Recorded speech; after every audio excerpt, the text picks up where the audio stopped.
The next speaker, in my view, is one of the bravest Norwegian intellectual at the moment. He has a podcast. He's loved by, I would say, hundreds of thousands of people all over the world. His podcasts are hosting people like Jeffrey Sachs, Americans, Russians, Ukrainians, Palestinians. But this time he is going to, and I have challenged him on the topic of Russophobia.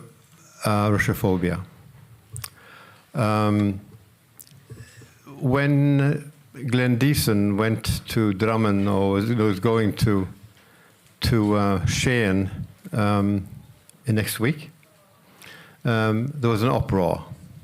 How can you invite a man who has written for a Russian television or a Russian paper? And Glenn says, I'm an intellectual. Okay.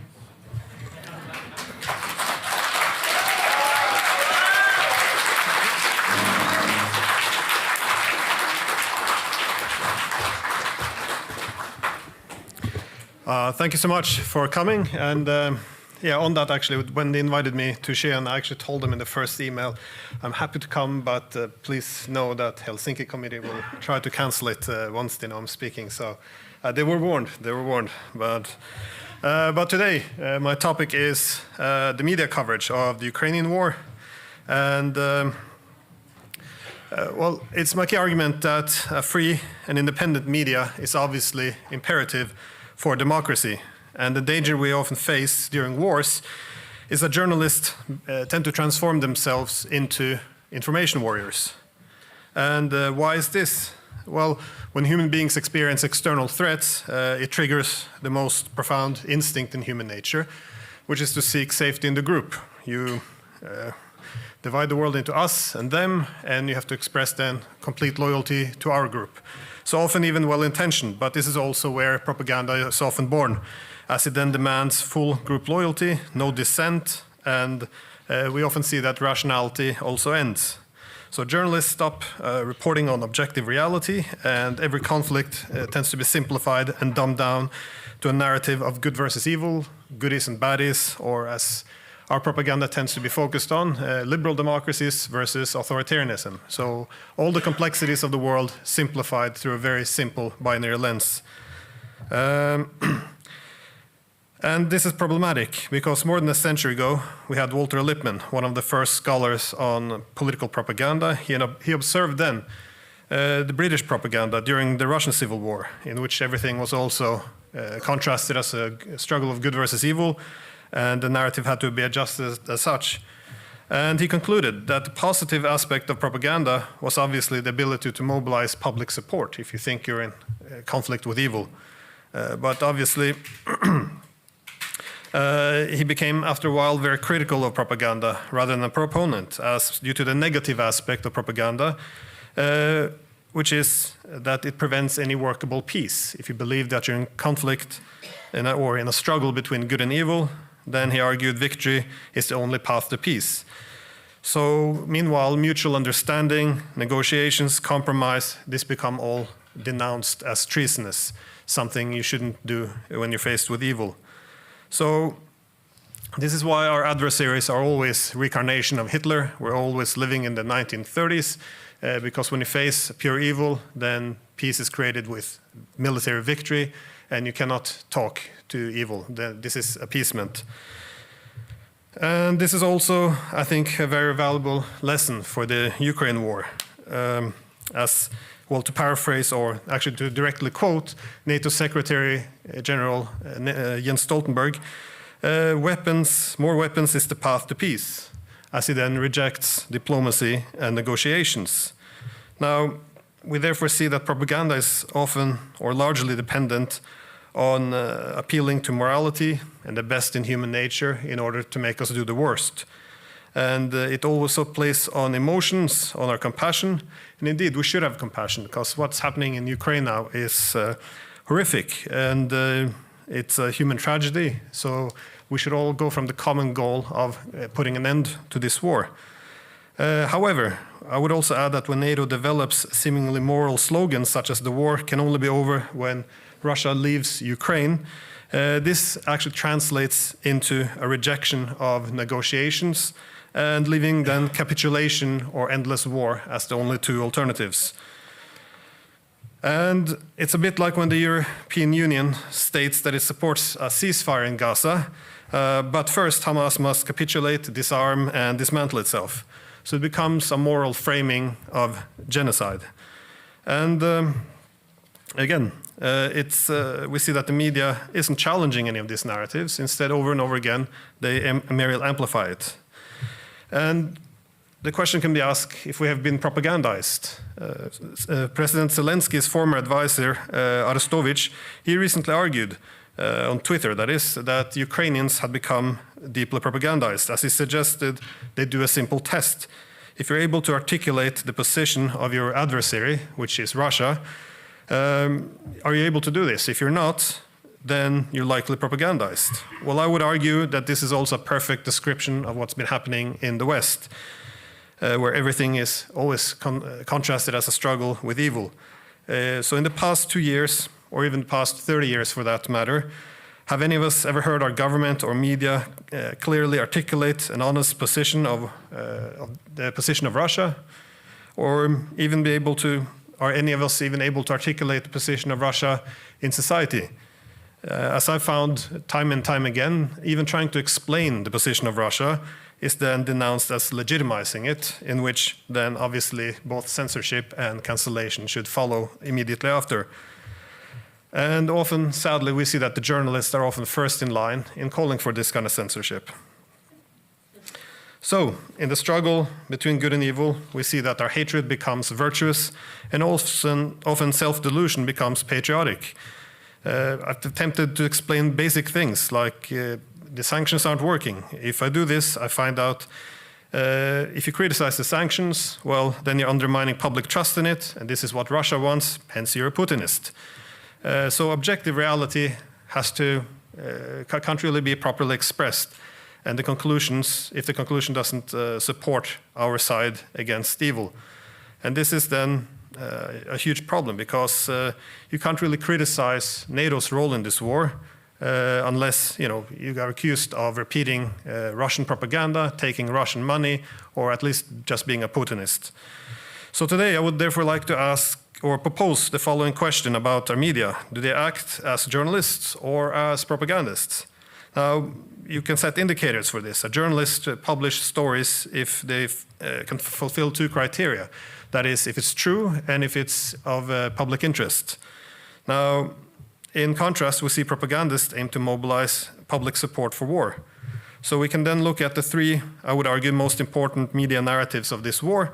First, it was unprovoked, as NATO expansion, NATO had nothing to do with it. NATO's merely there to support, that's the second one. NATO's merely there to support the democratic will of Ukrainians. And third, it's not possible to negotiate with Russia. So we can look at each of these. The first narrative, which is it was unprovoked. Russia's invasion did not have anything to do with NATO.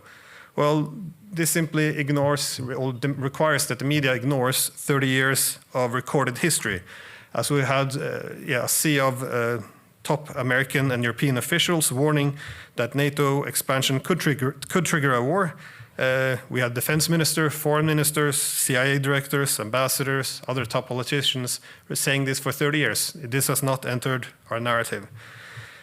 One of the most precise predictions came in 2008 from William Burns. He was the US ambassador to Moscow, and now he's the director of the CIA. And he wrote that attempting to expand NATO to Ukraine would spark a civil war and then likely trigger a Russian invasion, even though this is something the Russians would not want to do. Again, not a Putinist, but the director of the CIA. And why? Why civil war? Well, if you're dependent on suppressing the Russian-friendly population, you're going to have a civil war. And why would it trigger a Russian invasion? Well, for the same reason, if the Russians or the Chinese would start to build a military alliance with Mexico and send in its weaponry on the border, the Americans might act in the same way. This is not to legitimize anything or give my stamp of approval, but one also has to adjust to reality that this is how great powers behave. And indeed, this was also largely supported by the Germans. The German ambassador to the US warned in 2008 that this could spark a civil war in Ukraine, and Angela Merkel herself said that offering NATO membership to Ukraine would be interpreted as, quote, a declaration of war. And still, we hold on to our narrative unprovoked. Russia never saw this as a threat. Furthermore, in the months before the Russian invasion of Ukraine, it was a spectacularly poor media coverage. A few stories which never made it into the Norwegian papers, at least, or the Western media. In 2021, there was a massive naval exercise involving both Ukraine and NATO to bring them to the same standards, in which Zelensky's advisor argued it was a preparation for war with Russia.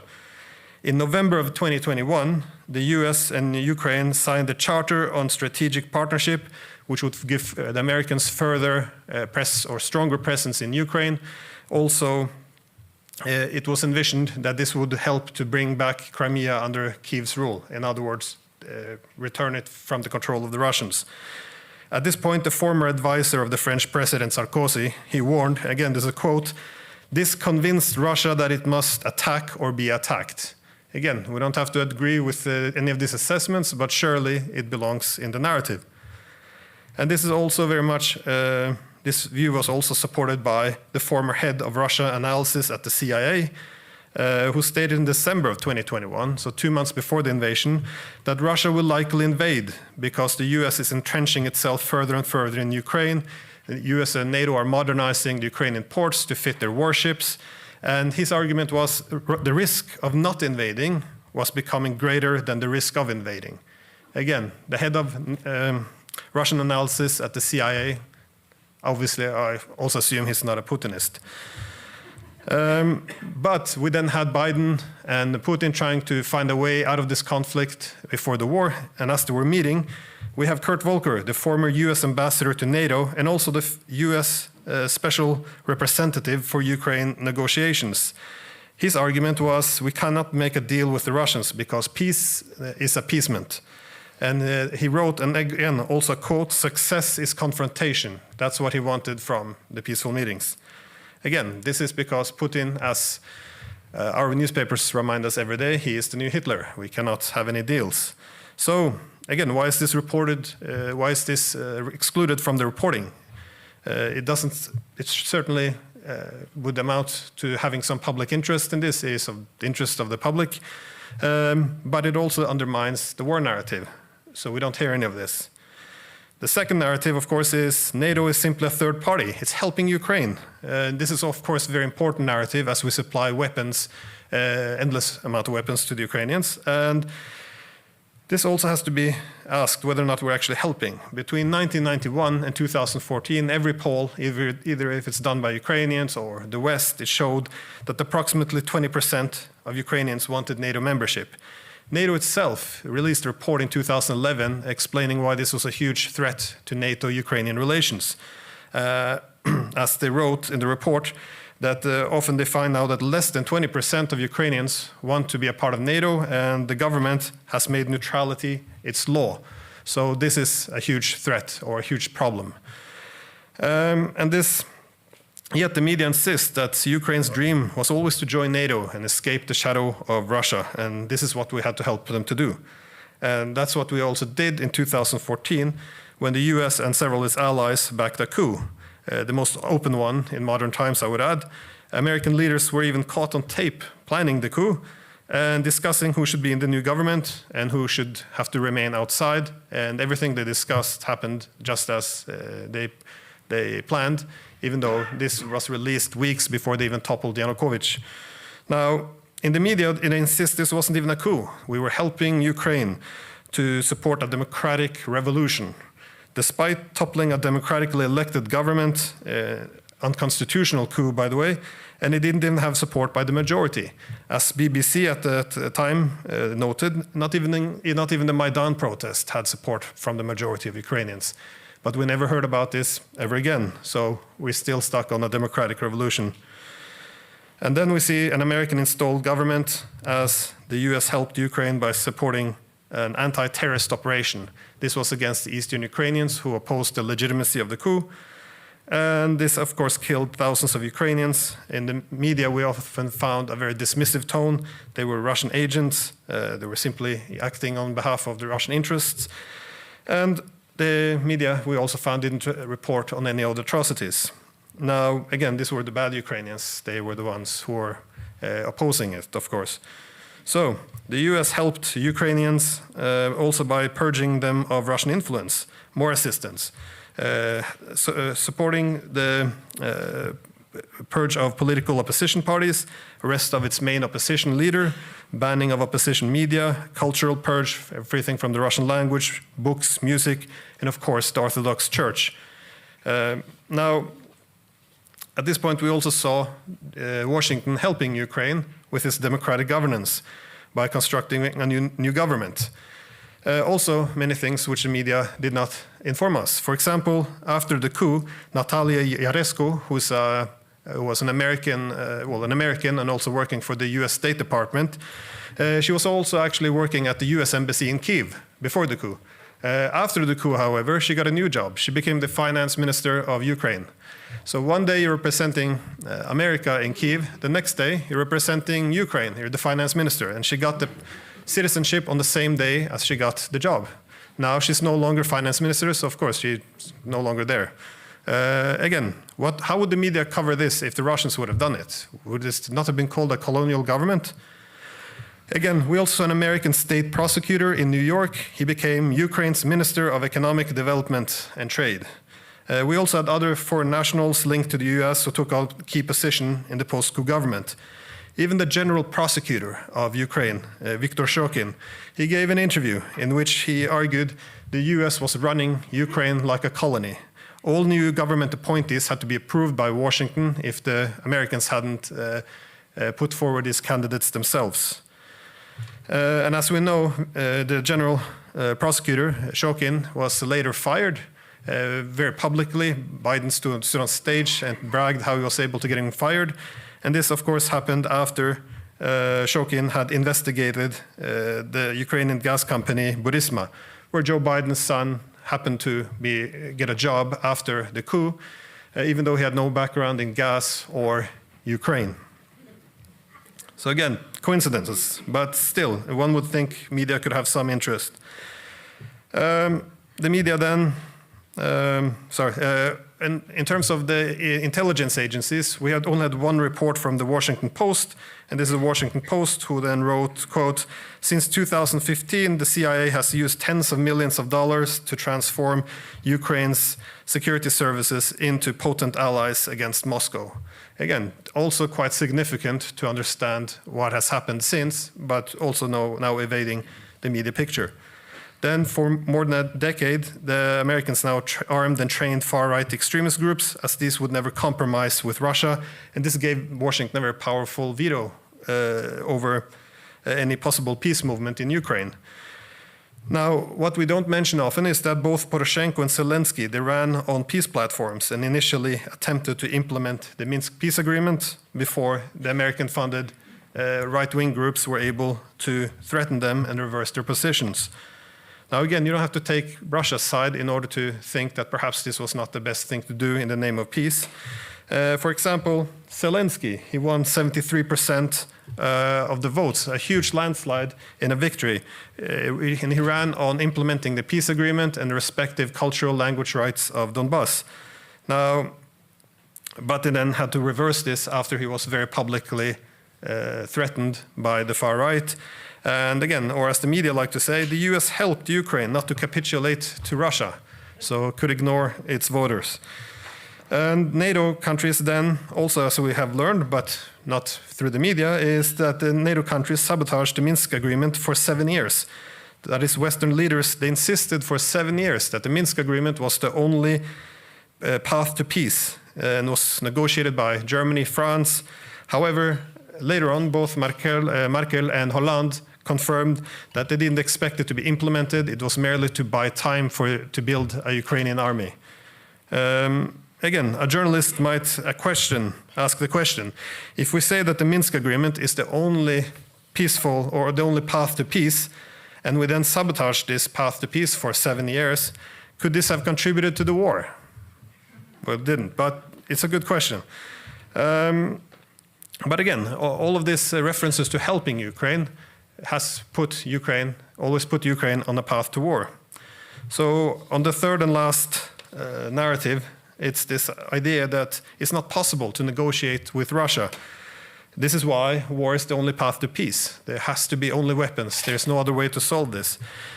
Except for those who visit the website of the Ukrainian government, who will read that on the first day of the invasion, on the 25th of February, Zelensky confirmed he was contacted by Moscow. They wanted to restart negotiations. The only thing important for the Russians was neutrality. That means no NATO expansion. And Zelensky said, sure, we're willing to discuss this, no preconditions. And on the third day of the invasion, on the 27th of February, the Russians and Ukrainians agreed. They were going to hold peace negotiations without any preconditions. At the exact same time, the American spokesperson, Ned Price, makes it clear the United States does not support any peace negotiations without preconditions. Russia first have to capitulate, pull out all your forces, and then we'll talk to you. But nonetheless, the Russians and Ukrainians began their peace negotiations. And at this point in time, the US and UK they sabotage this peace agreement. It's not mentioned by the media, and if it is, it's denounced as Russian propaganda. However, the head of Zelensky's own parliamentary group confirms this was the case. The former advisor of Zelensky confirms it. It's reported in the Ukrainian media. The two main mediators also confirmed this, the former Prime Minister of Israel and the Foreign Minister of Turkey, both having the same story. They were close to peace. The most important thing for the Russians was neutrality. They were willing to negotiate on and compromise on everything else.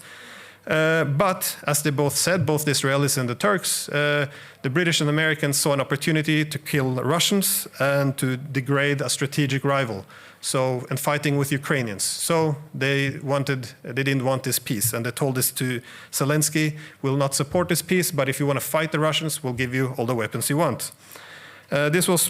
It's still denied by some, even though Boris Johnson even wrote articles in the Wall Street Journal arguing against a bad peace. You had the academic Neil Ferguson interviewing American and British officials, who then confirmed that strategic defeat of Russia and regime change in Moscow was now the only acceptable outcome in Washington and London. And just the final one, because this can go on for a while. General Harald Kujat is the former chief of staff of the German armed forces. That means the boss of the entire German army, the Bundeswehr. And he was, by the way, he was also the chairman of NATO military committee. He has been arguing very openly that the United States and NATO instigated this war deliberately and then put a lot of effort into sabotaging all negotiations. And the reason why? Because this was an opportunity to fight Russia with Ukrainians. Now, we don't have to agree with his analysis, but we should ask ourselves, why are we not allowed to hear his arguments? Why does he have to be censored? Is the former chairman of NATO's military committee and the leader of the Bundeswehr also a Putinist? Is he paid by Moscow? Again, it's very strange that this falls outside the narrative. And the military leadership in Ukraine, by the way, they also complained that they didn't want to do the disastrous counteroffensive during the summer, but they said they were pressured by the US and NATO. And why? Well, we kind of know why already. One after another, American leaders have been coming out saying that this is a great war. It's a cheap war. It's a good way of degrading a strategic rival, the Russians, which will also weaken China in the long run, and all without losing any American troops. So it's a good deal. Even NATO Secretary General Stoltenberg, he went to the US about 2 weeks ago, and he was trying to make a case for continuing funding the war, and he said this is also a good deal. We get to kill, well, he said we can degrade Russia as a strategic rival, and it also benefits American arms manufacturers. So again, no one in the media breaks their ranks. And the one thing we could actually do to help Ukrainians, which I would argue, would be to actually offer Russia some basic security guarantees, which would be a huge bargaining chip for the Ukrainians if they would want to negotiate and get ideally some territory back as well.